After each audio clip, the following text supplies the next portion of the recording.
I can trace my inspiration to be a surgeon back to two people. One's my father. He was a country doctor out in western Pennsylvania where I grew up. I got to make house calls with him. I got to go to the hospital and see how he interacted with patients. I saw the trust that patients put in him, and it was really wonderful. The second person who inspired me, I met one day in second grade.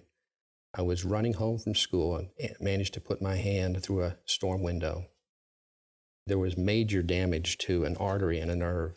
I ran down to my dad's office.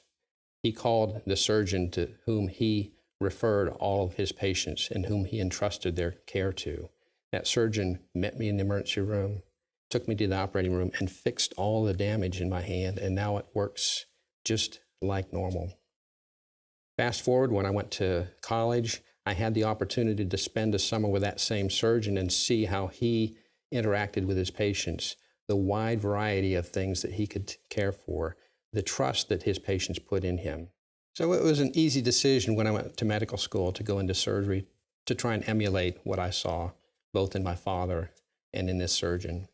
Had the opportunity to train at Emory and get a wealth of experience there.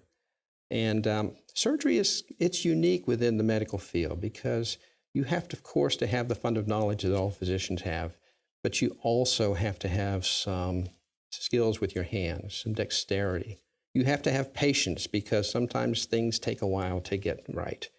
You have to have creativity because not every patient is treated by the books. And so each patient brings their own problems, and some actual originality and creativity can really help to be sure that you give the best treatment for each patient.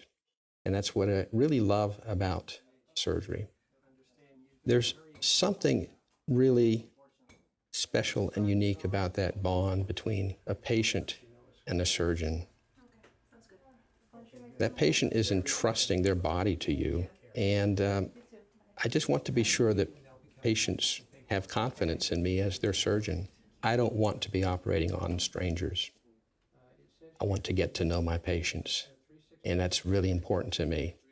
And I want them to get to know me, and that, I think, will just help to be sure that that bond between us is really solid before we move ahead with taking care of their problem.